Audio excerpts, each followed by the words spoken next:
Je suis Linda Morrison, 62 ans. Et hier, j'ai dit à ma fille des mots que je n'aurais jamais pensé prononcer. Les mêmes mots qu'elle m'avait dit il y a 2 ans, pile au moment où j'avais le plus besoin d'elle. Je ne peux pas gérer ça maintenant. Je les ai dit dans son manoir de Pacific Heights, devant la vie que je l'ai aidé à construire.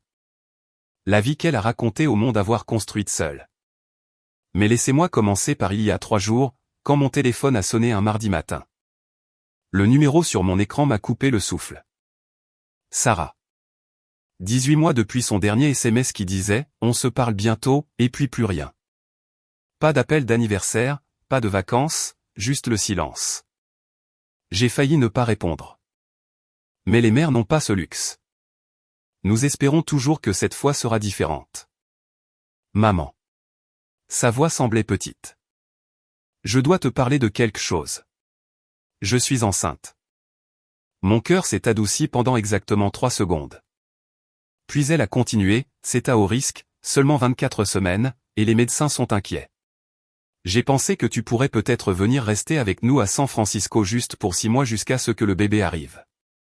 6 mois, à 5000 km de distance. Elle n'a pas dit que je lui manquais, ne s'est pas excusée pour 18 mois de silence, n'a pas demandé comment je me débrouillais après tout ce qui s'était passé il y a 2 ans quand elle avait dit ces mêmes mots et m'avait laissé seule. Elle appelait parce qu'elle avait encore besoin de quelque chose. Maman, tu es là. J'ai regardé autour de mon petit appartement du nord-est de Philadelphie. 37 mètres carrés, meubles d'occasion, mais payés par mois après avoir vendu la maison et réglé les factures médicales en vendant mon alliance. La bague que Robert m'avait donnée il y a 40 ans avant l'accident qui m'a rendu veuve à 32 ans. Alors, tu viendras? Le bébé a besoin de toi. Le bébé a besoin de toi. Pas, j'ai besoin de toi. Pas, je suis désolé. Juste le bébé, le petit enfant dont j'ignorais l'existence il y a encore 2 minutes, déjà utilisé comme levier. J'ai fermé les yeux et pris une décision qui mûrissait depuis 2 ans. Oui, je viendrai à San Francisco. Le soulagement a inondé le téléphone. Merci, maman. Merci beaucoup. Je t'enverrai un SMS pour te dire quand prendre l'avion. Sarah, les jeux coupés. Je te ferai savoir quand je réserverai le vol. D'accord, maman. Merci. Vraiment. J'ai raccroché sans dire, je t'en prie. Cet après-midi-là, j'ai ouvert mon ordinateur portable. 780 $ d'économie. J'ai trouvé un vol pour 760 $, départ dans 4 jours. Je l'ai réservé. Puis je suis allé dans mon placard et j'ai sorti le dossier étiqueté « Vérité ». À l'intérieur se trouvaient des captures d'écran, des SMS, des messages vocaux, 2 ans de preuves que j'avais rassemblées non pas pour les utiliser, mais pour me souvenir que je n'étais pas folle, que ça s'était vraiment passé comme je m'en souvenais. J'ai mis ce dossier dans mon bagage à main juste à côté de ma seule robe propre. J'ai 62 ans. J'ai élevé Sarah seule après la mort de son père. J'ai cumulé 2 emplois pour payer ses études universitaires, emprunté de l'argent que je rembourse encore. Je me suis tenu seul dans des salles d'attente d'hôpital et j'ai vendu mon alliance pour payer des factures qu'elle savait que j'avais. Mais je ne disparais plus. Sarah pense que je viens pour l'aider avec sa grossesse à haut risque. Elle pense que je suis la même mère qui disait toujours oui, qui se sacrifiait toujours, qui la faisait toujours passer en premier. Elle a tort. J'ai dit à Sarah que je viendrais. Elle semblait soulagée. Elle ne sait pas ce que j'apporte vraiment. Mais d'abord, laissez-moi vous ramener 30 ans en arrière, à la nuit où tout a changé. Au moment où je suis devenue veuve et mère célibataire en 5 heures et où j'ai fait la promesse au visage endormi de Sarah que je lui donnerais tout, peu importe ce que je devrais abandonner. C'est là que cette histoire commence vraiment. Il y a 30 ans, quand la police a frappé à ma porte à 2 heures du matin, j'avais 8000 $ d'économie et une fille de 8 ans qui allait perdre son père. Robert rentrait chez lui après un double quart de travail. Un camion a grillé un feu rouge sur la route 1. L'officier n'arrêtait pas de dire qu'il était désolé. Je me souviens avoir pensé que, désolé, ne payez pas les factures, n'élevez pas les enfants et n'expliquez pas à une élève de CE1 pourquoi papa ne rentrait pas à la maison. J'avais 32 ans. Sarah en avait 8. Les 8000 $ ont duré 6 mois. Je suis retourné travailler comme infirmière 3 semaines après les funérailles. Quand la santé de ma mère a commencé à décliner et que je ne pouvais pas payer la garde d'enfants, j'ai ajouté des quarts de travail le week-end, servi des tables, 2 emplois, 20 ans. Les gens demandaient pourquoi je ne me remariais pas. Je suis allé à un rendez-vous arrangé et j'ai réalisé à mi-chemin que Sarah avait un projet scientifique à rendre le lundi. Je n'y suis plus jamais retourné. Sarah avait plus besoin de stabilité que je n'avais besoin de romance. Les années ont passé vite. Collège, lycée, tableau d'honneur, équipe de débat. Les professeurs disaient qu'elle pouvait entrer dans n'importe quelle école du pays. Elle voulait Stanford. La nuit où sa lettre d'admission est arrivée, j'ai regardé le dossier d'aide financière. Même avec les bourses et le travail-études, le coût restant était de 37 000 $ par an. J'ai signé des papiers pour des prêts par an plus, 150 000 $ de dette. J'avais 44 ans. 2 ans plus tard, j'ai vendu la maison. J'ai dit à Sarah qu'elle était trop grande pour une seule personne.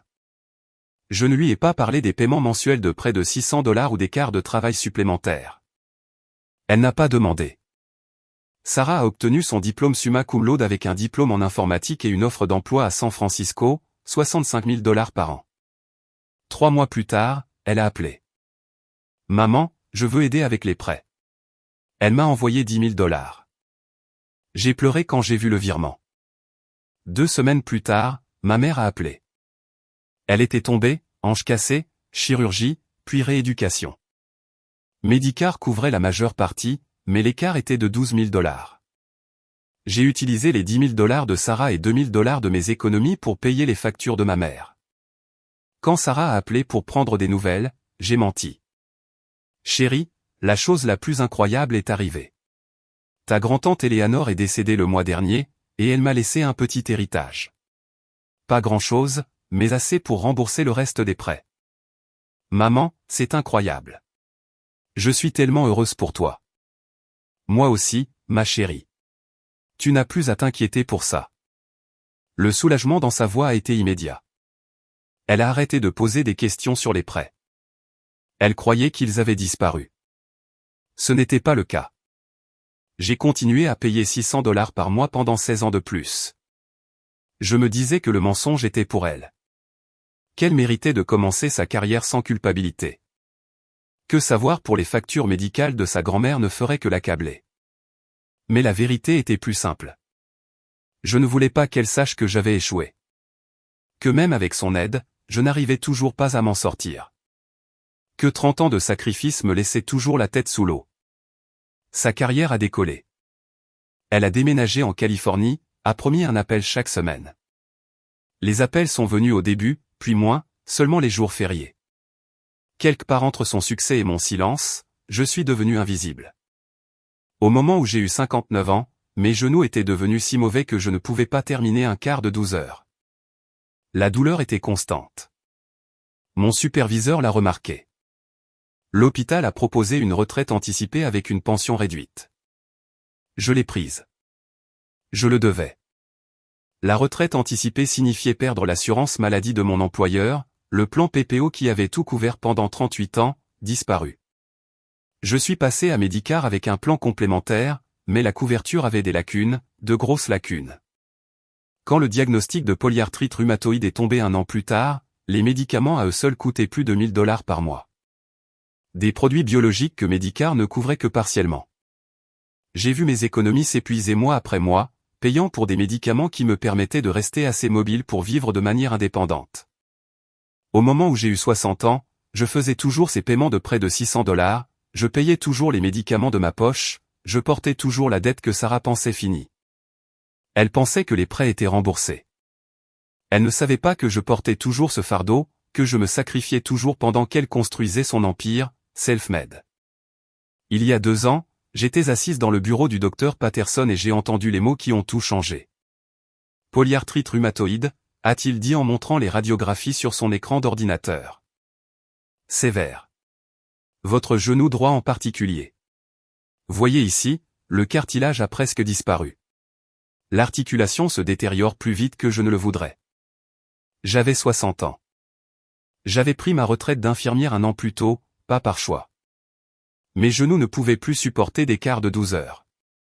La douleur était devenue si forte que j'avais commencé à m'asseoir entre les patients, chose que je n'avais jamais faite en 38 ans. La retraite anticipée signifiait perdre l'assurance maladie de mon employeur, le PPO qui avait tout couvert. Je suis passé à Medicare avec un plan complémentaire, mais la couverture avait des lacunes, de grosses lacunes. Les médicaments contre la polyarthrite rhumatoïde coûtaient à eux seuls plus de 1000 $ par mois. Des produits biologiques que Medicare ne couvrait que partiellement. Pendant un an, j'avais vu mes économies s'épuiser mois après mois. 50 $ ici, 200 $ là, payant pour des médicaments qui empêchaient mes mains de se recroqueviller en griffes inutiles, qui me permettaient de tenir une tasse de café ou de tourner une poignée de porte. Le docteur Patterson a croisé les mains sur son bureau. Nous devons faire un remplacement du genou. Sans cela, vous perdrez votre mobilité d'ici à un an. Combien? La chirurgie coûte environ 45 000 $. Medicare devrait en couvrir une partie importante, mais vous devrez payer environ 18 000 $ de votre poche. Frais d'hôpital, anesthésie, physiothérapie. 18 000 $. J'avais 12 000 $ d'économie, ce qu'il restait après une année de frais de médicaments. Je devais encore 32 000 $ sur les prêts étudiants avec un paiement de 600 $ dû dans 2 semaines. Sarah pensait que ces prêts étaient remboursés il y a des années. Elle ne savait pas que j'avais utilisé ces 10 000 $ pour payer les factures médicales de sa grand-mère. Elle ne savait pas que je faisais ces paiements chaque mois depuis 16 ans. J'aurais besoin d'un peu de temps, ai-je dit. L'expression du docteur Patterson s'est adoucie. Madame Morrison, je comprends que les coups sont difficiles, mais nous ne pouvons pas attendre trop longtemps. Ce soir-là, je me suis assise à ma table de cuisine et j'ai appelé Sarah.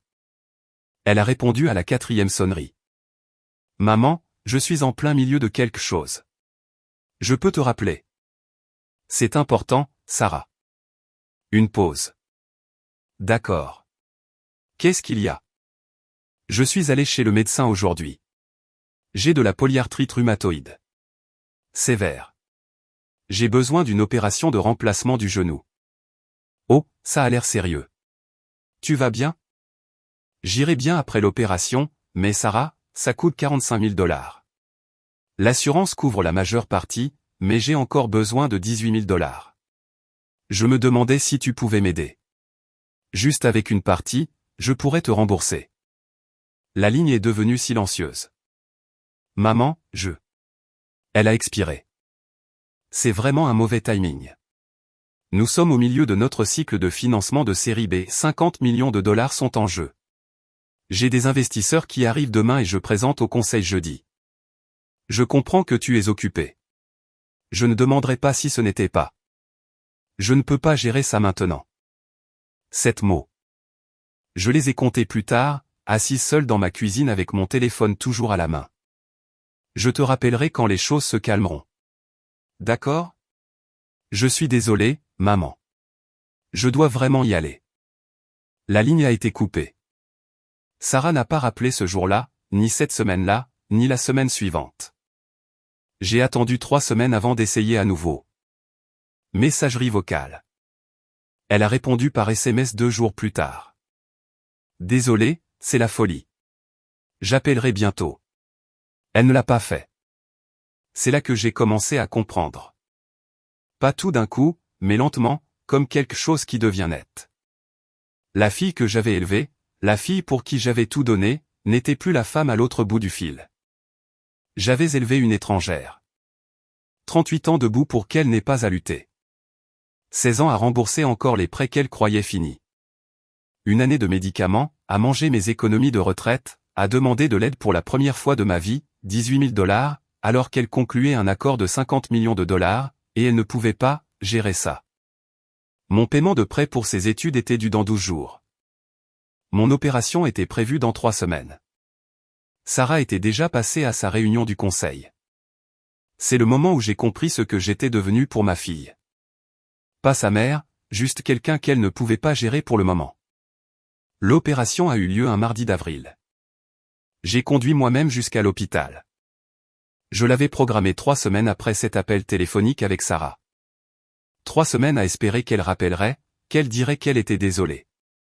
3 semaines de silence. À 6h45 ce matin-là, assise dans le parking de l'hôpital, je lui ai envoyé un SMS. Je me fais opérer aujourd'hui à 7 heures. J'ai peur.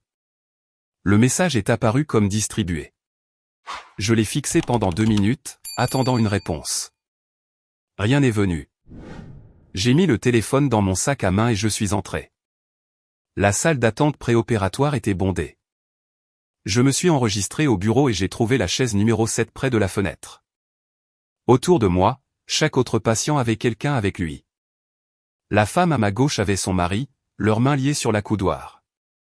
En face de moi, une jeune femme était assise entre sa mère et sa sœur, toutes les trois parlant à voix basse. Un homme plus âgé près de la porte avait sa femme qui n'arrêtait pas de lisser son col et de toucher son bras. Je me suis assise seule avec mon presse-papier et j'ai rempli les documents. L'horloge au mur faisait tic-tac bruyamment. Mon genou battait. J'ai gardé mon sac à main sur mes genoux, téléphone à l'intérieur juste au cas où Sarah répondrait. Elle ne l'a pas fait. L'infirmière a appelé mon nom à 7h15. Elle était jeune, peut-être 30 ans, avec des yeux gentils et une queue de cheval. « Quelqu'un vous attend dehors ?» a-t-elle demandé en vérifiant mes signes vitaux. « Non », ai-je dit. « Juste moi aujourd'hui. » Son expression a changé, s'est adoucie. Elle m'a fait un sourire, le genre professionnel que les infirmières apprennent quand elles se sentent désolées pour vous mais ne peuvent pas le dire à voix haute. Je connaissais ce sourire. Je l'avais donné à des patients pendant 38 ans. L'opération a duré 3 heures. Quand je me suis réveillé en salle de réveil, groggy et désorienté, une infirmière m'a dit que tout s'était bien passé. J'ai demandé si quelqu'un avait appelé. Elle a vérifié. Personne ne l'avait fait. À 14 heures, j'ai eu le feu vert pour rentrer chez moi. Une infirmière différente m'a expliqué les instructions post-opératoires et m'a remis des ordonnances. Elle a demandé qui venait me chercher. Ma voisine, ai-je dit. Madame Thompson est arrivée à 14h30. Elle avait 58 ans, récemment retraitée de l'enseignement primaire, vivait à 3 portes de chez moi. Nous nous étions empruntés du sucre au fil des ans, échangé des colis quand l'une de nous n'était pas à la maison, dit bonjour sur le trottoir. Mais nous ne nous étions jamais assises pour un café, n'avions jamais eu de vraie conversation au-delà de la météo et de l'entretien du jardin. Quand j'avais frappé à sa porte la veille au soir et demandé si elle pouvait me ramener de l'opération, elle avait dit oui avant même que j'aie fini de demander. Maintenant, elle me conduisait à sa voiture avec une main sur mon coude, se déplaçant lentement, surveillant mon visage. Pas de famille qui vient, a-t-elle demandé en m'aidant à monter sur le siège passager. Ma fille vit en Californie, ai-je dit. Elle est très occupée par le travail. La bouche de Madame Thompson s'est serrée. Elle n'a rien dit, mais j'ai vu sa mâchoire se crisper. Le trajet jusqu'à la maison a pris 12 minutes. Elle m'a aidé à sortir de la voiture, puis à monter les 3 étages d'escalier jusqu'à mon appartement, une marche à la fois, faisant une pause à chaque palier pour que je puisse reprendre mon souffle. Elle a déverrouillé ma porte avec la clé que je lui avais donnée ce matin-là, m'a guidé à travers le salon jusqu'à ma chambre et m'a aidé à m'asseoir au bord du lit. Restez là, a-t-elle dit, et est allée à la cuisine. 10 minutes plus tard, elle est revenue avec un bol de soupe et un verre d'eau. Elle avait trouvé mes ordonnances dans mon sac à main et les avait disposées sur la table de nuit avec un horaire manuscrit indiquant quand prendre chaque pilule. J'ai fait ça hier, a-t-elle dit en hochant la tête vers la soupe. Je me suis dit que vous en auriez peut-être besoin. Je passerai vous voir demain matin. Appelez-moi si vous avez besoin de quoi que ce soit ce soir. Je suis sérieuse.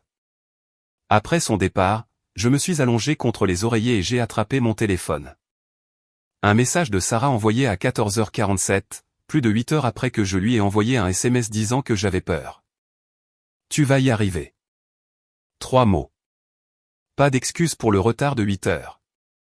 Pas de question pour savoir si j'allais bien, si l'opération s'était bien passée, si j'étais rentrée saine et sauve. Pas d'offre d'appeler et de prendre de mes nouvelles. Juste 3 mots et un point d'exclamation. Madame Thompson, une femme que je connaissais à peine au-delà du sucre emprunté et des salutations sur le trottoir, m'avait récupéré à l'hôpital, m'avait aidé à monter 3 étages, m'avait apporté de la soupe maison qu'elle avait faite la veille, sachant que j'en aurais besoin. Avait organisé mes médicaments de sa propre main et avait promis de passer me voir le matin. Ma fille avait envoyé 3 mots avec 8 heures de retard. Je me suis endormi en fixant mon téléphone, attendant un autre message qui n'est jamais venu. L'infirmière m'avait mise en garde contre les analgésiques. Il pourrait vous donner des vertiges, avait-elle dit. Soyez prudente quand vous vous levez. Utilisez votre déambulateur à chaque fois. J'ai promis que je le ferai. Une semaine après l'opération, je pensais que le pire était derrière moi. J'avais tort. L'opération s'était bien passée. Les médecins étaient satisfaits de mes progrès. J'avais été renvoyé chez moi avec un déambulateur, des analgésiques et un épais paquet d'instructions. Je suivais tout à la lettre. Des poches de glace toutes les 4 heures. Des exercices pour les jambes 3 fois par jour. Physiothérapie prévue pour la semaine suivante. Mais les analgésiques me donnaient des vertiges. Le flacon avertissait, peut causer somnolence et vertige. Ne pas utiliser de machine. Soyez prudent en vous levant ou en marchant. J'étais prudente. J'attendais toujours quelques minutes après m'être assise avant d'essayer de me lever. J'utilisais le déambulateur à chaque fois que je bougeais. Mais à 2 heures du matin le 8e jour, je me suis réveillé avec une envie pressante d'aller aux toilettes. J'ai pris mon temps, je me suis assise lentement, j'ai attendu que les vertiges passent. J'ai tendu la main vers le déambulateur à côté du lit, j'ai saisi les poignées, je me suis levé prudemment. La pièce a basculé. J'ai cligné des yeux, essayé de me stabiliser. Le déambulateur était solide sous mes mains, mais ma tête avait l'impression de flotter quelque part au-dessus de mon corps. Juste quelques pas, ai-je pensé. Tu peux le faire. J'ai fait un pas, puis un autre. Puis le sol a semblé se dérober sous moi. J'ai essayé de m'accrocher au déambulateur, mais mes mains ont glissé. Mon genou, celui qui venait d'être ouvert et reconstruit, n'a pas pu supporter mon poids.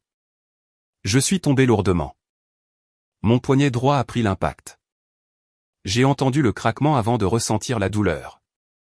Je suis resté là, sur le sol, haletante.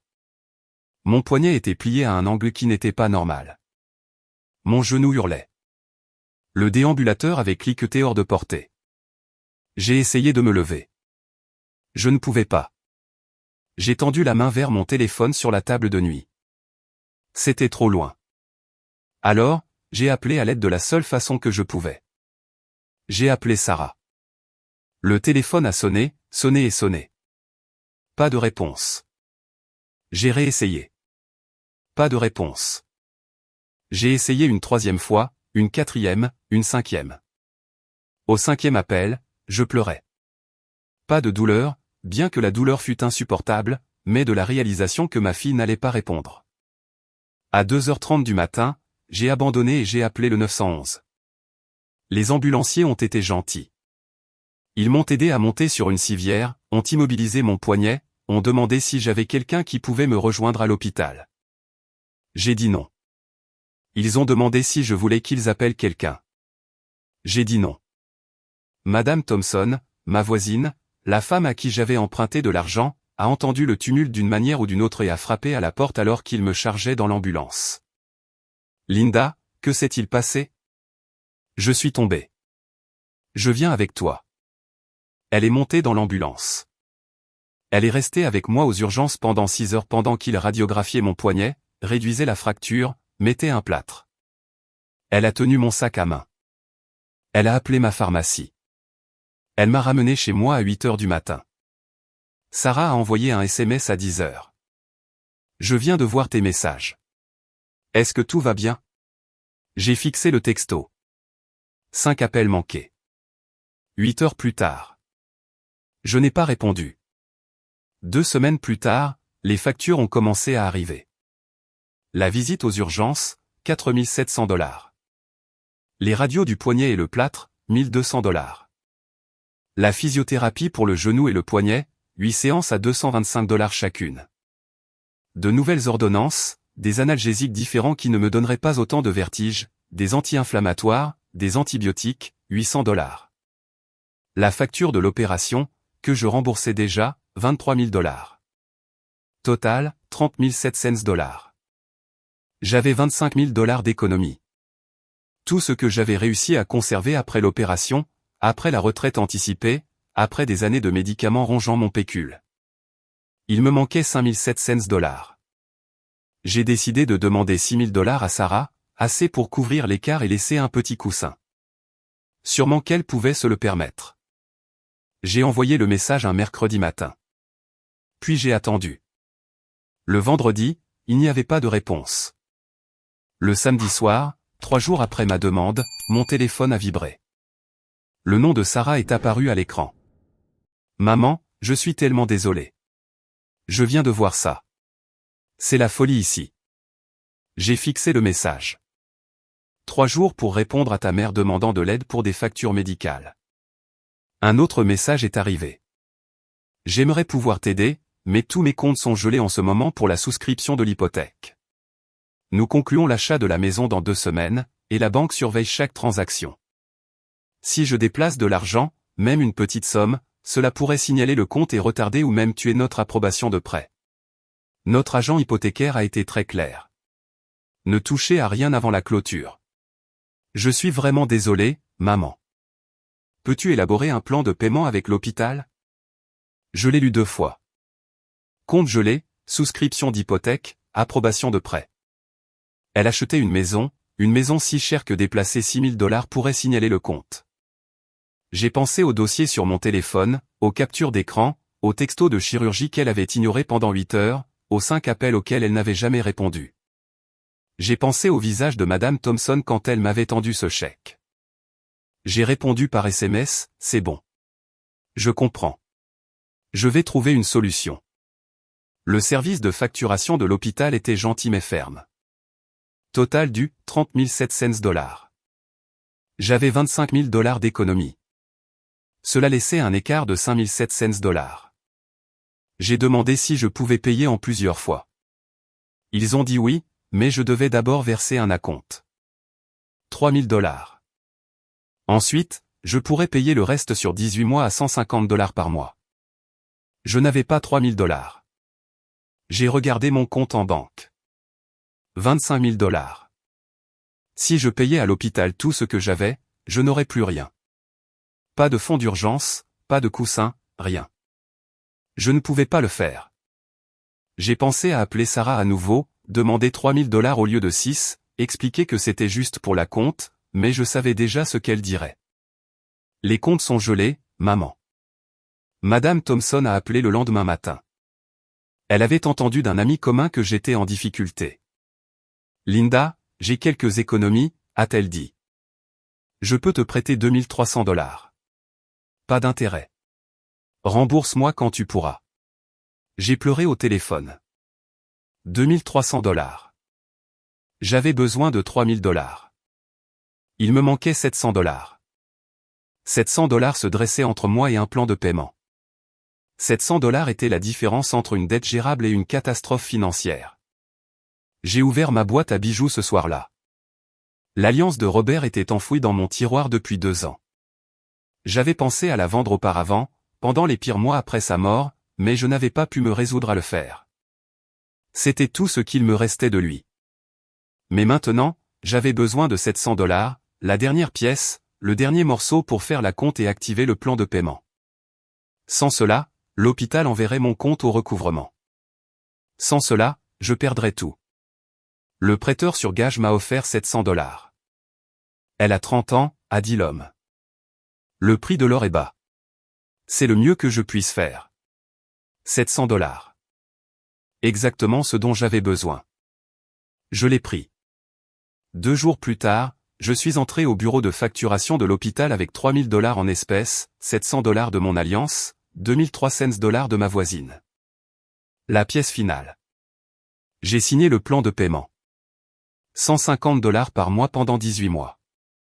Quand je suis rentré chez moi, j'ai ouvert mon téléphone et j'ai regardé le message de Sarah. Tous mes comptes sont gelés en ce moment pour la souscription de l'hypothèque. J'ai fait une capture d'écran. Je l'ai enregistré dans le dossier étiqueté « Vérité ». Puis j'ai éteint mon téléphone et j'ai fixé la boîte à bagues vide sur ma table de nuit. 30 ans de mariage vendus pour $700. Pas pour payer la facture entière, juste pour atteindre le minimum, juste pour débloquer le plan de paiement, juste pour survivre. Ma fille achetait une maison de $3,2 millions. Et j'ai vendu l'alliance de mon mari pour les derniers $700 dont j'avais besoin pour éviter le recouvrement parce que ses comptes étaient gelés. Mon 60e anniversaire est tombé un samedi d'août. Je me suis réveillé en espérant un appel téléphonique. Cela faisait 2 semaines que j'avais envoyé ce texto demandant 6 000 $. 2 semaines depuis le message de Sarah sur les actifs illiquides et les investissements en actions. 2 semaines que j'avais vendu mon alliance et emprunté de l'argent à Madame Thompson. Je n'avais pas eu de nouvelles de Sarah depuis. Mais c'était mon anniversaire, 60 ans. Sûrement qu'elle s'en souviendrait. J'ai vérifié mon téléphone à 7 heures. Rien. J'ai fait du café et je me suis assise avec mon téléphone à côté de ma tasse. À 10 heures, toujours rien. Madame Thompson a frappé à midi avec un gâteau au chocolat. Nous nous sommes assises ensemble et elle a chanté joyeux anniversaire pendant que j'essayais de ne pas pleurer. Ta fille a appelé. Elle est occupée. Les fuseaux horaires. Madame Thompson a pincé les lèvres. À 17 heures, j'avais accepté qu'elle n'allait pas appeler.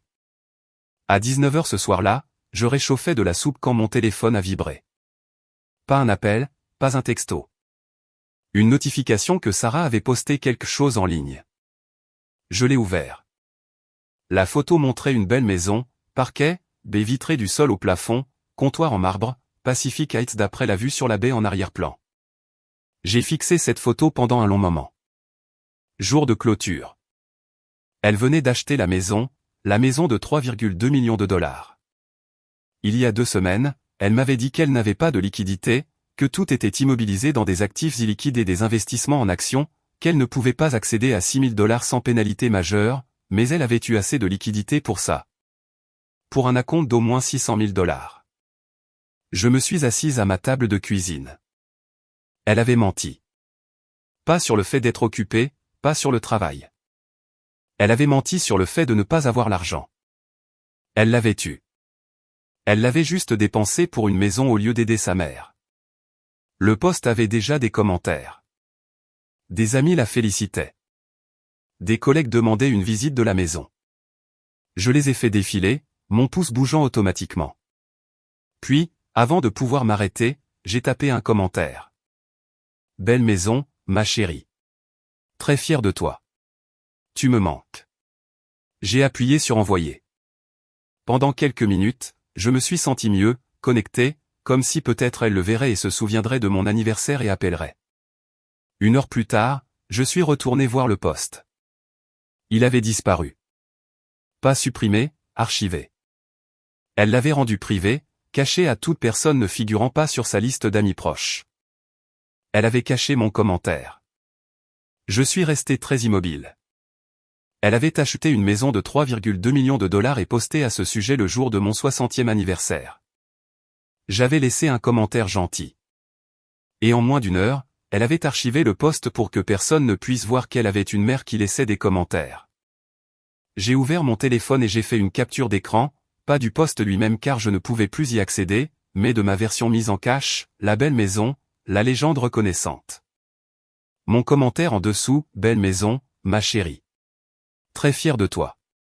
Tu me manques. Puis j'ai fait défiler mes messages en arrière et j'ai trouvé celui d'il y a 2 semaines. Celui où Sarah disait qu'elle n'avait pas de liquidité parce que tout était immobilisé dans des actifs illiquides. J'ai fait une capture d'écran de ça aussi. J'ai ouvert le dossier sur mon téléphone. Celui étiqueté « Vérité ». J'ai ajouté les 2 captures d'écran.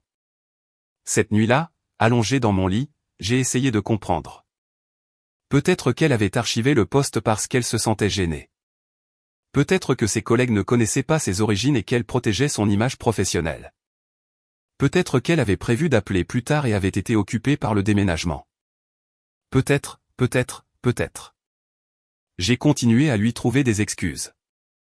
J'ai continué à trouver des moyens d'expliquer, de me convaincre qu'il y avait une explication raisonnable pour laquelle ma fille avait acheté une maison de 3 millions de $ 2 semaines après m'avoir dit qu'elle ne pouvait pas se passer de 6 000 $ pour mes factures médicales. Je n'étais pas encore en colère. J'essayais encore de comprendre, croyant encore qu'il devait y avoir quelque chose que je manquais. J'ai continué à croire en elle jusqu'à ce que je rencontre quelqu'un qui m'a aidé à voir les choses clairement. 2 semaines après mon anniversaire, je suis entré dans une pièce qui a changé ma vie. J'avais vu le dépliant au centre pour personnes âgées où j'allais pour la physiothérapie. Mon poignet guérissait, le plâtre toujours en place. Le dépliant était épinglé sur un tableau d'affichage. Groupe de soutien pour parents éloignés d'enfants adultes jeudi 18h. J'ai failli ne pas y aller. Le mot « éloigné » semblait trop permanent. Sarah et moi n'étions pas éloignés. Nous étions juste distantes. Elle était occupée. Mais le jeudi soir, je me suis retrouvé devant la salle 12. J'ai ouvert la porte. 8 personnes étaient assises en cercle, chaises pliantes, tasses de café en papier, un tableau blanc avec « Bienvenue » écrit au marqueur bleu. Ils avaient tous l'air fatigués mais normaux. Un homme plus jeune s'est levé et s'est approché. 45 ans peut-être. Cheveux noirs grisonnants, yeux gentils. Je suis Marcus et je dirige le groupe. Vous êtes nouvelle. Linda Morrison. Je ne suis pas sûr d'avoir ma place ici. Asseyez-vous. Écoutez. Voyez si ça vous convient. Je me suis assise entre une femme plus âgée et un homme d'environ 50 ans. Marcus est retourné à sa place. Nous étions juste en train de partager. Tom a hoché la tête. Mon fils s'est marié le mois dernier. Je l'ai appris par des photos en ligne. Je n'étais pas invité. La femme à côté de moi a suivi. Ma fille a eu un bébé. Je ne l'ai su que 3 mois plus tard. Je suis grand-mère et je n'ai jamais tenu ma petite fille. Histoire après histoire.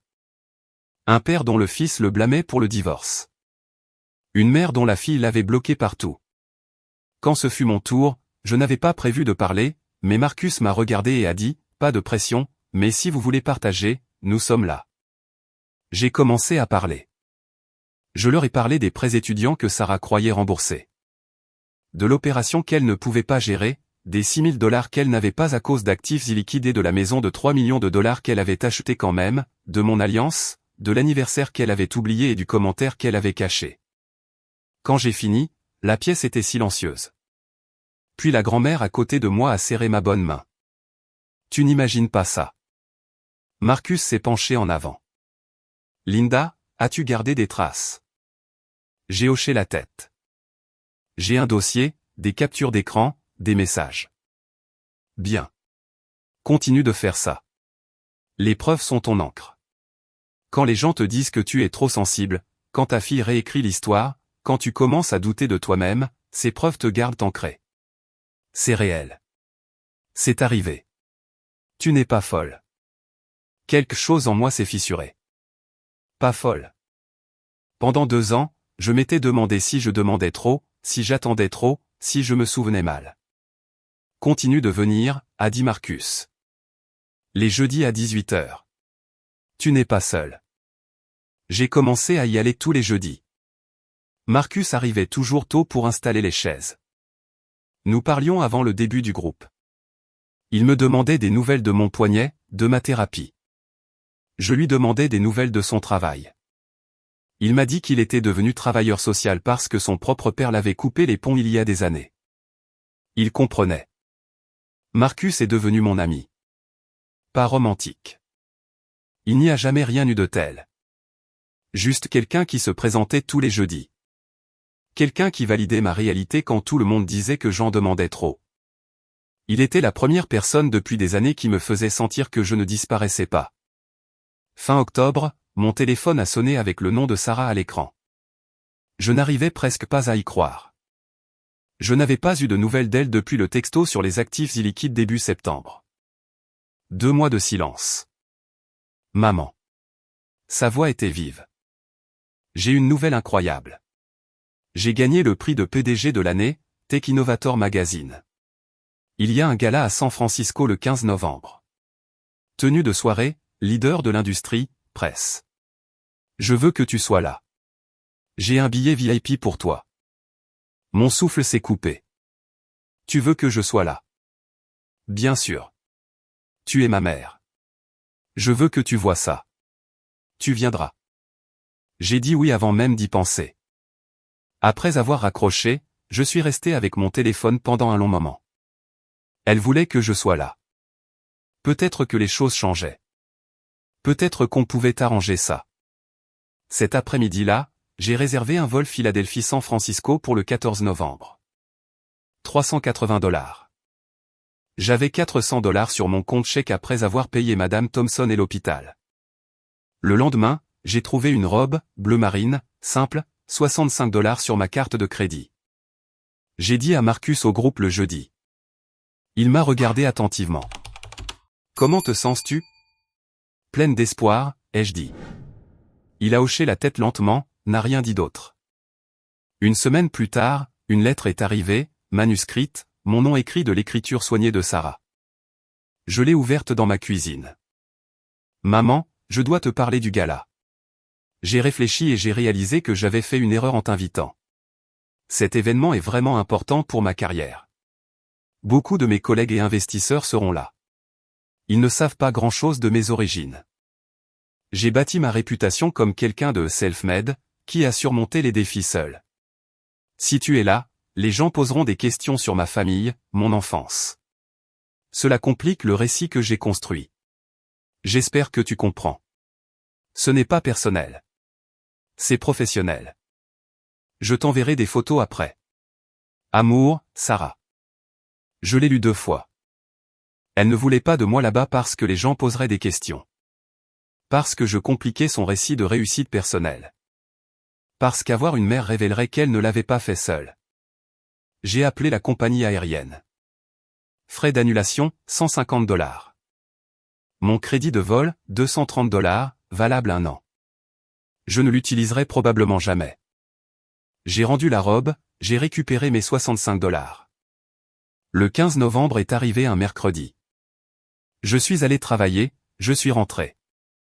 À 19 h ce soir-là, alors que le gala commençait, j'ai fait de la soupe et je me suis assise à ma table de cuisine avec mon ordinateur portable. L'article de Forbes avait été mis en ligne cet après-midi-là. Sarah Morrison, la PDG autodidacte qui change la technologie. Il l'avait interviewée sur son parcours. Stanford, son ascension, sa philosophie de leadership. Vers la fin, une citation, « Je viens de rien. J'ai travaillé 3 emplois pour payer mes études. J'ai bâti cette entreprise à partir de zéro sans aide, sans filet de sécurité. Tout ce que j'ai, je l'ai gagné. Je viens de rien. » Je l'ai relu. J'ai regardé autour de mon appartement.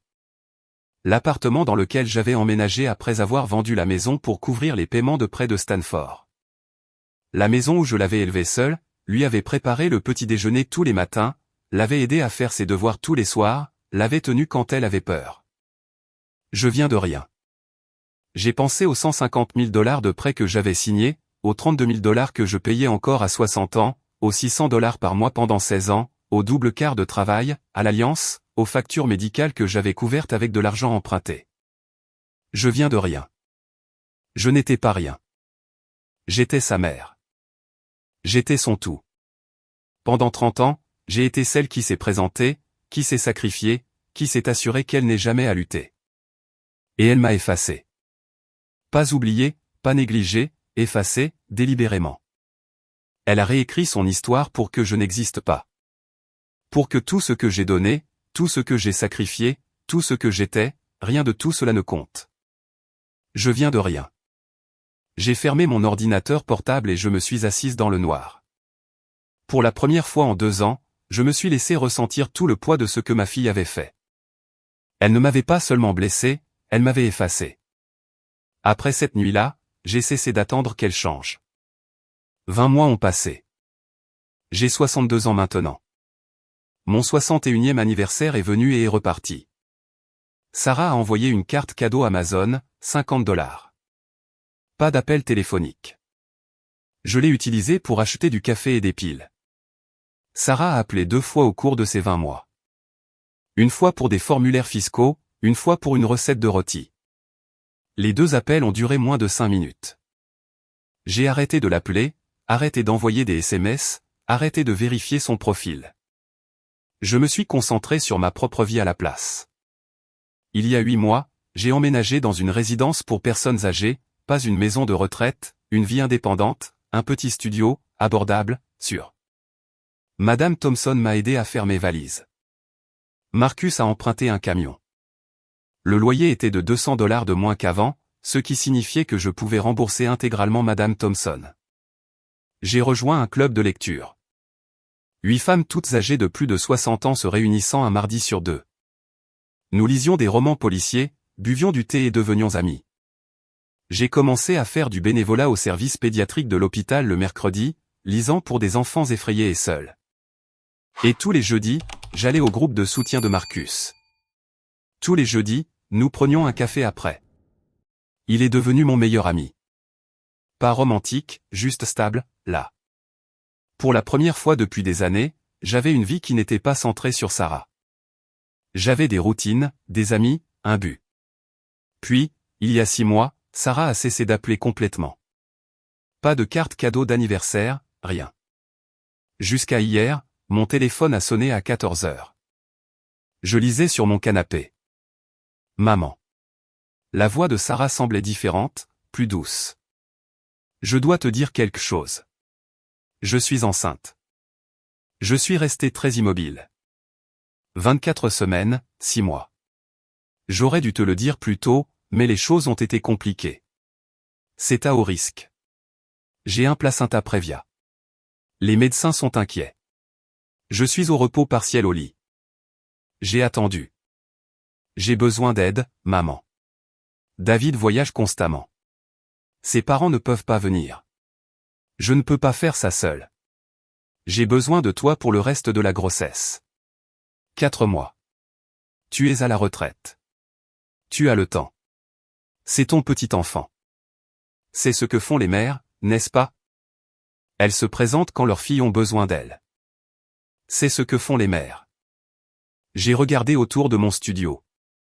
Les romans du club de lecture sur mon comptoir, le badge de bénévole de l'hôpital, la photo de Marcus et moi au restaurant, tous les deux riant. J'avais construit une vie, une petite vie, mais la mienne. Laisse-moi y réfléchir, ai-je dit. Je te rappellerai. Maman, j'ai vraiment besoin. Je te rappellerai. J'ai raccroché.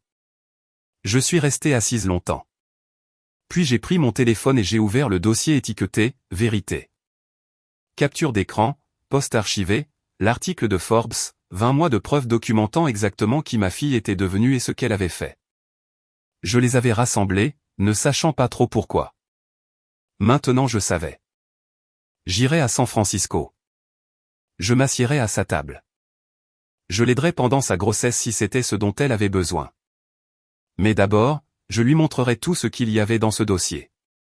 Chaque mensonge, chaque effacement, chaque moment où elle m'avait fait sentir comme rien. Pas pour la punir, pas même pour lui faire présenter des excuses, mais pour me libérer, pour enfin dire à voix haute ce que j'avais eu trop peur de dire. Tu m'as blessé. Tu m'as utilisé. Tu m'as effacé. Et je mérite mieux. J'ai appelé Marcus, je lui ai parlé de l'appel, de ma décision. Tu es sûr? Je suis sûr.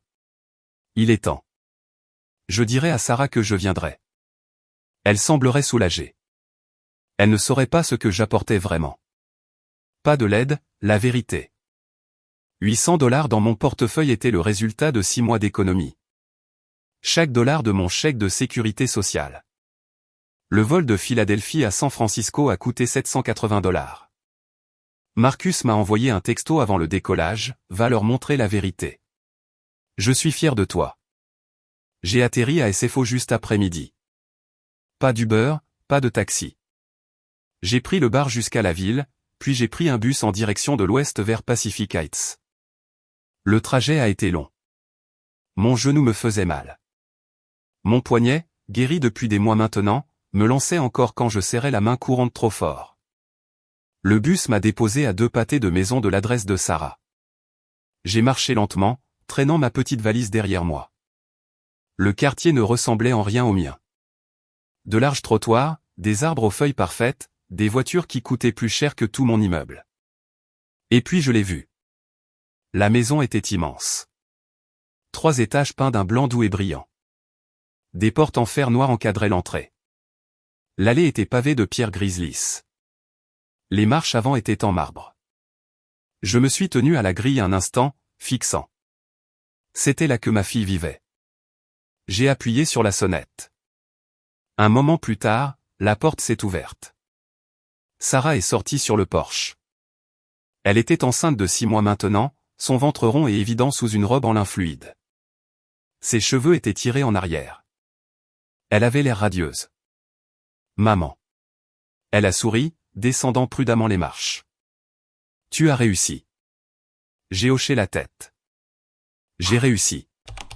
Elle m'a serré dans ses bras, brièvement, prudemment. Puis elle a reculé et a fait un geste vers la maison. Viens, laisse-moi te faire visiter. À l'intérieur, tout brillait. Des sols en marbre, de hauts plafonds avec des moulures, un lustre dans l'entrée qui semblait appartenir à un musée. Le salon avait des bails vitrés donnant sur la ville. C'est l'étage principal, a dit Sarah en me guidant. La cuisine est par là. David l'a fait refaire l'année dernière. La cuisine était énorme. 2 îlots, un réfrigérateur à vin, des armoires qui s'étendaient jusqu'au plafond. Et ça, a-t-elle dit en ouvrant une porte du couloir, c'est la maison d'Amy. Je me suis arrêté. La maison d'Amy était plus grande que mon appartement. Elle avait une cuisine complète, une salle de bain avec une baignoire profonde, un lit queen avec des draps blancs impeccables, un coin salon avec une lampe de lecture. Tu resteras ici, a dit Sarah. C'est privé. Tu auras ton propre espace. J'ai posé ma valise. Je n'ai rien dit. Le dîner était à 19h. La table de la salle à manger pouvait accueillir 12 personnes. Ce soir, nous n'étions que 4. Sarah, David, Patricia, la mère de David, et moi. David était poli. Mi-quarantaine, parfaitement soigné, costume cher, même au dîner. Il travaillait dans la banque d'investissement. Il m'a posé des questions polies sur mon vol. Patricia était différente. Elle avait la fin de la soixantaine, portait des perles et un pull en cachemire. Elle souriait, mais ses yeux étaient froids. Elle ne demandait rien. Sarah m'a tendu un emploi du temps imprimé. J'ai fait ça pour toi, a-t-elle dit joyeusement. C'est juste un plan approximatif. Course, préparation des repas, me conduire au rendez-vous. Rien de trop intense. J'ai fixé le papier. Chaque jour était rempli. Matin, après-midi, soir. Elle me voit toujours comme un outil, ai-je pensé. Une aide pratique. Elle pense que j'ai volé 5000 km pour jouer à la femme de ménage non rémunérée après qu'elle m'a jeté. Elle pense que je suis venu ici pour la servir. J'ai regardé le visage de Sarah, brillant, dans l'attente, attendant que je dise merci. J'ai regardé David, poli, détaché, un homme qui n'avait aucune idée de qui était vraiment sa femme. J'ai regardé Patricia, froide, distante, une femme qui croyait à l'histoire que Sarah lui avait racontée. Laissez-la penser que je suis là pour aider, ai-je pensé. Laissez-les tous penser que la vérité sera tellement plus chère quand elle sera révélée devant les gens qu'elle essaie d'impressionner. J'ai posé l'emploi du temps. La table s'est tue. Les fourchettes se sont arrêtées en l'air. David a levé les yeux. Les yeux de Patricia se sont plissés. Sarah a cligné des yeux, son sourire toujours figé. J'ai pris une profonde inspiration et j'ai posé la question que je portais depuis 2 ans. Quand m'as-tu demandé pour la dernière fois comment j'allais ? Le silence après ma question a semblé durer une éternité. Le sourire de Sarah a faibli. David a posé sa fourchette. Les yeux de Patricia allaient de moi à sa belle-fille. Je n'ai pas attendu de réponse. Es-tu venu me rendre visite quand j'ai été opéré, ai-je demandé. Sarah a ouvert la bouche. Rien n'est sorti. M'as-tu rappelé quand je suis tombé et que je me suis cassé le poignet ? Silence. Que as-tu dit quand je t'ai demandé 6000 $ pour couvrir mes frais médicaux ? Le visage de Sarah a rougi. Maman, J'ai sorti mon téléphone. Je l'ai posé sur la table. Laisse-moi te montrer quelque chose, ai-je dit doucement. J'ai ouvert le dossier. Celui que je construisais depuis 2 ans. Celui étiqueté, vérité. J'ai appris quelque chose d'un ami, ai-je dit. Il m'a dit que la vérité a besoin de preuves. Alors, chaque fois que Sarah mentait, chaque fois qu'elle cachait un poste ou ignorait un message d'urgence, je faisais une capture d'écran. Je les ai enregistrés sur le cloud, pas pour la faire chanter, mais pour aujourd'hui, pour que personne ne puisse me traiter de vieille femme sénile ou de mère délirante. J'ai tourné l'écran vers eux. Ça, ai-je dit, c'est le texto que je t'ai envoyé le matin de mon opération, 6h45. Je t'ai dit que j'avais peur. J'ai balayé vers la capture d'écran suivante. C'est ta réponse 8 heures plus tard. 3 mots. La mâchoire de Sarah s'est serrée. J'étais en réunion. Je t'ai appelé 5 fois la nuit où je suis tombé, ai-je continué. 5 fois. Tu n'as pas répondu. Pas une seule fois. Voici les journaux d'appel. J'ai balayé à nouveau. Et ça, ai-je dit, c'est le message que tu as envoyé quand j'ai demandé de l'aide pour payer mes factures d'hôpital. Tu m'as dit que tes comptes étaient gelés pour la souscription de l'hypothèque. Tu m'as dit d'élaborer un plan de paiement avec l'hôpital. David s'est penché en avant, fronçant les sourcils. Sarah, j'ai vendu mon alliance, ai-je dit, ma voix stable maintenant. La bague que ton père m'a donnée il y a 30 ans. Je l'ai vendue pour $700, la dernière pièce dont j'avais besoin pour faire la compte. Ma voisine m'a prêté $2300 de plus. Les yeux de Sarah se sont remplis de larmes. Je ne savais pas. Tu n'as pas demandé. Patricia a tendu la main vers mon téléphone. Je ne l'ai pas arrêté. Elle a fait défiler. Ses yeux se sont écarquillés. Sarah, a dit Patricia lentement, sa voix froide. Il y a un message ici où tu as dit à Linda que tu ne pouvais pas aider parce que tes comptes étaient gelés. Elle a balayé à nouveau. Et voici une photo d'un post sur les réseaux sociaux. Ton post sur la clôture de cette maison. 3,2 millions de dollars 2 semaines plus tard. Elle a levé les yeux vers Sarah, puis vers moi. Je ne comprends pas, a dit Patricia prudemment. Sarah nous a dit que vous souffriez de dépression sévère après la mort de Robert. Que vous étiez devenu instable. Elle a dit que vous aviez coupé tout contact avec elle, refusé toute aide et même interdit qu'elle vienne vous voir. Elle a dit que vous vouliez vivre vos dernières années dans l'isolement parce que vous en vouliez à son succès. La pièce est devenue silencieuse comme la mort. Le visage de David s'est vidé de sa couleur. Quoi? Mes mains ont commencé à trembler. Elle vous a dit que je lui avais interdit de venir? Oui, a dit Patricia, continuant à faire défiler mon téléphone. Elle a dit que vous lui reprochiez d'avoir refait sa vie, que vous étiez amer à propos de sa carrière. Amer. Ma voix s'est brisée. J'ai travaillé 2 emplois pendant 20 ans pour qu'elle puisse avoir une carrière. David s'est tourné vers Sarah, la voix tremblante. Tu m'as dit que ta mère t'avait coupé, qu'elle refusait de te voir. Ces messages, a dit Patricia doucement, viennent de Linda demandant de l'aide, demandant à Sarah d'appeler, de venir voir, des dates, des heures, des captures d'écran. Elle m'a regardé. Vous avez tout documenté. Je le devais, ai-je dit. Je savais que si jamais je la confrontais, elle dirait que j'étais confuse, émotive, instable. Alors, j'ai gardé chaque message, chaque appel ignoré, chaque mensonge. L'expression de Patricia a changé. Pas de chaleur, mais quelque chose proche de l'horreur. Sarah s'est levée, des larmes coulant sur son visage. C'était compliqué. Non, ai-je dit. Ce n'était pas compliqué. Je t'ai demandé de m'aider quand j'avais peur et que je souffrais. Tu m'as dit que tu ne pouvais pas gérer ça. Je ne voulais pas dire. La voix de Sarah s'est brisée. Je me sentais juste honteuse. Honteuse, ai-je répété. Honteuse de quoi? De toi, a-t-elle crié. D'où je venais. De la mère qui a travaillé 2 emplois pendant 20 ans pour payer Stanford, ai-je dit. De la mère qui a vendu sa maison pour que tu puisses obtenir ton diplôme sans dette? De la mère qui a vendu son alliance pour payer des factures médicales que tu aurais pu couvrir avec une semaine de salaire? Le visage de Sarah s'est effondré. Je ne t'ai pas demandé de faire tout ça. Tu n'avais pas besoin de demander. Ma voix s'est élevée, tremblante. J'étais ta mère. C'est ce que font les mères. Les mots ont flotté dans l'air. Patricia a posé mon téléphone avec précaution. Elle n'est pas instable, a dit Patricia doucement. Elle est cohérente. Articulée. Elle a 2 ans de preuves, date, heure, capture d'écran, journaux d'appel. Elle s'est tournée vers Sarah. Mon Dieu, Sarah, a-t-elle chuchoté. Qu'est-ce que tu as fait? J'ai pris mon téléphone. J'ai regardé Sarah. Je l'ai vraiment regardée. Et j'ai dit les mots qu'elle m'avait dit il y a 2 ans. Je ne peux pas gérer ça maintenant. Son souffle s'est coupé. Elle les a reconnus. Je me suis tourné et j'ai marché vers la porte. Maman. La voix de Sarah s'est brisée derrière moi. Je ne me suis pas arrêté.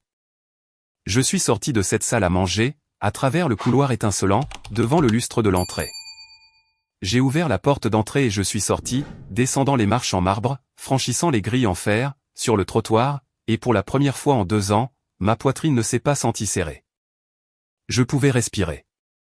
Une semaine après mon départ de San Francisco, David a appelé. J'étais assise dans mon appartement à boire du café avec Marcus. Quand j'ai vu le nom de David à l'écran, j'ai hésité. Marcus a hoché la tête. Réponds. Je l'ai fait. Linda, a dit David, sa voix calme, tendue. Je dois te parler. D'accord. Sarah, elle pleure depuis des jours, a-t-il dit. Elle veut s'excuser. Elle veut t'expliquer. J'ai fermé les yeux. Je ne suis pas prête. Je comprends, a-t-il dit. Il y a eu une longue pause. Mais j'ai besoin que tu saches que je ne savais rien de tout ça. Je sais. Elle m'a dit que tu étais instable, a continué David, sa voix se brisant légèrement. Que tu l'avais coupé après la mort de son père. Que tu en voulais à son succès. Je l'ai cru, Linda. J'ai cru chaque mot. Je n'ai rien dit. Je mets la maison en vente, a-t-il dit. J'ai cligné des yeux. Tu vends la maison de Pacific Heights? Oui. Sa voix était ferme maintenant. Sarah a acheté cette maison avec de l'argent qu'elle a qualifié de self-made, de l'argent d'une carrière qu'elle a bâtie, disait-elle, sans aide, sans famille. Je me suis tenu dans cette salle à manger et je t'ai regardé nous montrer la preuve que tu as vendu ton alliance pour payer des factures médicales alors que nous concluions l'achat d'un manoir de 3 millions de dollars. Il a fait une pause. Je ne peux pas dormir dans une maison bâtie sur ce genre de trahison, Linda. Je ne peux pas me réveiller tous les matins dans un endroit qui a été acheté avec un succès qu'elle prétendait être le sien seul alors que tu remboursais ses prêts étudiants avec 600 dollars par mois pendant 16 ans. Ma gorge s'est serrée. David. Elle m'a dit que tu étais morte, a-t-il dit, sa voix se brisant. Quand nous avons commencé à sortir ensemble, elle m'a dit que tu étais morte quand elle était à l'université. Puis il y a 2 ans, elle a changé l'histoire. Elle a dit que tu étais vivante, mais instable, déprimée, que tu l'avais repoussée. Je ne l'ai pas fait, ai-je chuchoté. Je sais, a-t-il dit. J'ai vu le dossier. J'ai vu les messages. Tu n'étais pas celle qui repoussait qui que ce soit. Silence. J'ai senti quelque chose se desserrer dans ma poitrine. Merci. Sarah t'aime, a dit David doucement. Je le crois, mais elle vit dans un mensonge depuis si longtemps qu'elle a oublié à quoi ressemblait la vérité. Et j'ai épousé quelqu'un que je ne connaissais pas vraiment. Je suis désolé, ai-je dit. Ne le sois pas, a-t-il dit. Tu ne m'as pas menti. Elle l'a fait. 3 semaines après mon départ de San Francisco, j'ai reçu un email. L'objet disait « Je suis désolé ». Je l'ai fixé pendant 10 minutes avant de l'ouvrir. L'email était long, des pages entières. Sarah s'excusait pour tout. L'opération, la chute, l'argent, l'article de Forbes, les mensonges qu'elle avait racontés à David et à sa famille. Elle a dit qu'elle avait eu honte de ses origines. Elle a dit qu'elle avait voulu être vue comme quelqu'un qui s'était fait tout seul. Elle a dit qu'elle avait eu tort. À la fin de l'email, elle a écrit « Maman, je veux rembourser le reste de tes prêts étudiants, les 32 000 dollars en entier. J'aurais dû le faire il y a des années. S'il te plaît, laisse-moi faire ça. » J'ai lu l'email 2 fois, puis j'ai répondu « Je ne veux pas de ton argent. Je veux que tu comprennes ce que tu as fait. » 5 semaines après mon départ de San Francisco, mon téléphone s'est allumé à 3 heures du matin. Un texto de Sarah. Maman, je suis à l'hôpital. Le bébé arrive. C'est trop tôt. Un autre texto. 28 semaines. Ils font une césarienne d'urgence. J'ai peur.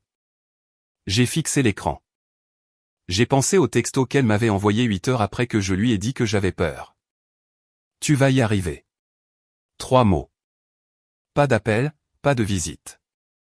J'ai ouvert mon ordinateur portable, cherché des vols. Le curseur a plané sur « Réservé maintenant ». Je suis resté assise là longtemps. Puis j'ai fermé l'ordinateur portable. Je n'ai pas répondu du tout. 8 heures plus tard, je me suis réveillé avec cet appel manqué et 12 messages textes. David, Sarah encore. Le bébé était né. Critique mais stable. 1,1 kg. Le dernier message de Sarah disait « S'il te plaît, maman, j'ai besoin de toi ». Je l'ai lu. Je l'ai relu. Puis j'ai répondu « Tu vas devoir traverser ça toute seule, Sarah ». Tout comme je l'ai fait. 28 semaines, 12 semaines trop tôt. La césarienne d'urgence a eu lieu pendant que David était à Tokyo, à 9 fuseaux horaires de là. Il n'est pas arrivé à temps. Le bébé était un garçon, 1,1 kg, si petit qu'il tenait dans la paume de la main de Sarah. Il était en unité de soins intensifs néonatales. Critique mais stable. C'est ce que le médecin a dit. Critique mais stable. David est revenu immédiatement. Il est resté les 2 premières semaines, a pris un congé d'urgence, a dormi dans la salle d'attente de l'hôpital, a tenu la main de Sarah pendant les longues nuits. Mais la 3e semaine, il a dû retourner à Tokyo. Une affaire sur laquelle il travaillait depuis des mois. Il ne pouvait pas la manquer. Sarah était seule. Les mises à jour arrivaient par SMS. Semaine 1, bébé toujours sous ventilateur, poumons sous-développés, stable. Semaine 2, passage du ventilateur au tube respiratoire, petite amélioration, toujours critique. Semaine 3, respire seul maintenant. Toujours en unité de soins intensifs néonatales, toujours en train de se battre. Je n'ai pas répondu à la plupart d'entre eux. Je les ai juste lus. J'ai attendu. Puis, la 3e semaine, un texto est arrivé à 2h47 du matin. J'étais réveillé. Je l'ai vu immédiatement. Maman, je suis à l'unité de soins intensifs néonatales depuis 12 heures aujourd'hui. J'ai appelé David 15 fois. Il a répondu 2 fois. Il est en réunion. Il ne peut pas partir. Je ne me suis jamais senti aussi seul de ma vie. Un autre message est arrivé. Je comprends enfin, maman. Je saisis enfin. Puis une photo. Un bébé minuscule. Si petit. Des fils partout. Des moniteurs qui bipent. Un tube à oxygène collé sur son visage. J'ai fixé l'écran. 2h47. L'heure exacte à laquelle Sarah m'avait répondu il y a 2 ans, 8 heures après que je lui ai dit que j'avais peur avant l'opération.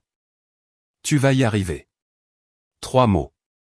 Pas d'appel, pas de visite. Et maintenant, elle était là, seule dans un hôpital à 2h47 du matin, terrifiée, appelant à l'aide, et personne ne répondait. Un autre texto est arrivé. Je veux l'appeler Robert, comme papa, si ça te va. J'ai posé le téléphone. Robert, le nom de mon mari. L'homme dont j'avais vendu l'alliance pour payer des factures médicales que Sarah aurait pu couvrir en une semaine. J'ai pensé à cette bague, au prêteur sur gage, à l'homme derrière le comptoir qui m'avait tendu $700 en liquide. J'ai pensé au dossier sur mon téléphone, aux captures d'écran, aux preuves. J'ai pensé à la confrontation à cette table de salle à manger. Et j'ai pensé au bébé, Robert, un nom qui signifiait quelque chose, un nom qui portait du poids. Je n'ai pas répondu cette nuit-là. 3 jours plus tard, j'ai répondu par SMS, Robert est un bon nom. J'ai attendu, puis j'ai tapé à nouveau, je viendrai vous voir quand il sera rentré de l'unité de soins intensifs néonatales, mais je viens pour lui, Sarah. Pas pour toi. Pas encore. La réponse est venue presque immédiatement. Je sais. Merci. J'ai posé le téléphone et j'ai regardé par la fenêtre. Marcus m'avait dit une fois que le pardon ne concernait pas l'autre personne. Il s'agissait de se libérer soi-même. Je n'étais pas sûr d'être prête à pardonner à Sarah, mais j'étais prête à rencontrer mon petit-fils. Et peut-être, juste peut-être, que c'était suffisant pour le moment. 8 semaines après sa naissance, Robert est enfin rentré de l'unité de soins intensifs néonatales. Marcus m'a conduite à la gare routière. Il m'a tendu un thermos de café et m'a serré dans ses bras avant que je ne monte à bord. « Tu vas y arriver » a-t-il dit. J'ai pris l'avion pour San Francisco. La nouvelle adresse de Sarah n'était pas à Pacific Heights. Elle était dans le quartier Sunset. Une modeste maison de 3 chambres avec un petit jardin devant, une voiture familiale dans l'allée, des jouets en plastique sur le porche. Le contraste était frappant. Sarah a ouvert la porte. Elle avait l'air épuisée. Chignon en désordre, pas de maquillage, des cernes sous les yeux, un pantalon de survêtement et un vieux t-shirt de Stanford. Maman. Sa voix s'est brisée. Tu es venue? J'ai dit que je le ferais. La maison était petite mais chaleureuse. Des couvertures de bébé sur le canapé, un chauffe-biberon sur le comptoir, de minuscules chaussettes sur le séchoir. Ça ressemblait à un foyer, pas à un musée. Il est ici, a dit Sarah en me guidant vers la chambre de bébé. La pièce était peinte en bleu doux. La lumière du soleil filtrait à travers des rideaux transparents. Robert était dans un berceau près de la fenêtre, en train de dormir. Il était si petit, 1,8 kg maintenant, en meilleure santé, pas de fils, pas de moniteur, juste un bébé. Sarah l'a pris avec précaution et s'est tournée vers moi. Tu veux le tenir? J'ai hoché la tête. Elle l'a placé dans mes bras. Il était chaud, léger comme une plume. Ses minuscules doigts se sont recroquevillés en un point. Sa poitrine se soulevait et s'abaissait à chaque respiration. J'ai baissé les yeux sur son visage et j'ai senti quelque chose changer en moi, une fissure dans l'armure que je portais depuis 2 ans. Son nom complet est Robert Morrison Patterson, a dit Sarah doucement. Comme papa. J'aurais dû l'honorer il y a des années. J'aurais dû t'honorer il y a des années. J'ai tenu mon petit-fils pendant un long moment. Puis j'ai levé les yeux vers Sarah. Je suis ici pour lui, pas pour toi. Pas encore. Les yeux de Sarah se sont remplis de larmes, mais elle a hoché la tête. Je sais. Nous nous sommes assis dans le salon. Sarah a fait du thé et m'a tendu une tasse. Je suis en thérapie, a dit Sarah doucement. 2 fois par semaine, des séances individuelles, et David et moi faisons une thérapie de couple. Bien. C'est dur, a-t-elle admis, de parler de tout, de faire face à ce que j'ai fait, mais je dois le faire. Elle a tendu la main vers un dossier sur la table basse et en a sorti une feuille de papier imprimée. Ses mains tremblaient en me la tendant. J'ai posté ça sur LinkedIn il y a 2 semaines, a-t-elle dit. Plus de 50 000 personnes l'ont vu. J'ai déplié le papier et j'ai lu. J'ai réfléchi au mot self-made. Pendant des années, j'ai dit aux gens que je venais de rien, que j'avais tout construit seul. C'était un mensonge. Je ne me suis pas faite toute seule. J'ai été faite par ma mère. Elle a travaillé 2 emplois pendant 20 ans pour payer mes études. Elle a vendu sa maison pour que je puisse obtenir mon diplôme sans dette. Elle a vendu son alliance pour couvrir des factures médicales que j'aurais pu payer en 1 semaine. Et quand je suis devenu prospère, je l'ai effacée. J'ai dit aux gens qu'elle était instable. Je ne lui ai pas rendu visite quand elle a été opérée. J'ai refusé de l'aider quand elle avait le plus besoin de moi. Tout ce que j'ai, je le dois à son sacrifice. Il ne s'agit pas de pardon. Il s'agit de la vérité. Je l'ai lu 2 fois. Ce n'était pas le pardon. Ce n'était pas effacer ce qu'elle avait fait, mais c'était la vérité. La vérité publique, le genre qu'on ne pouvait pas reprendre. J'ai plié le papier et je l'ai mis dans mon sac à main. Elle m'a regardé. Je reconstruis ma vie, ai-je dit. Une vie qui ne tourne pas autour de toi. J'ai des amis. J'ai des routines. J'ai un club de lecture et un quart de bénévolat à l'hôpital et une chorale d'église. J'ai une identité qui n'est pas seulement ta mère. Et je n'abandonne pas ça. Je comprends, a chuchoté Sarah. Vraiment, ai-je demandé. Parce que pendant 30 ans, j'ai fait de toi mon monde entier. Et quand tu n'as plus eu besoin de moi, je n'avais plus rien. Je ne ferai plus ça. Pas pour toi. Pas pour personne. Les larmes de Sarah ont coulé. J'ai soutenu son regard pendant un long moment. Je serai là pour lui, ai-je dit. Mais nous faisons cela selon mes termes, pas les tiens. Visites mensuelles, appels hebdomadaires, et si jamais tu me mens encore, si jamais tu m'effaces encore, je pars pour de bon. Oui, a dit Sarah, sa voix se brisant. Je comprends. J'ai baissé les yeux sur Robert, dormant toujours dans mes bras, si petit, si innocent. Une chance de faire les choses différemment. J'ai tenu mon petit-fils un peu plus longtemps, Et pour la première fois en 2 ans, j'ai eu l'impression de pouvoir respirer et tenir bon en même temps.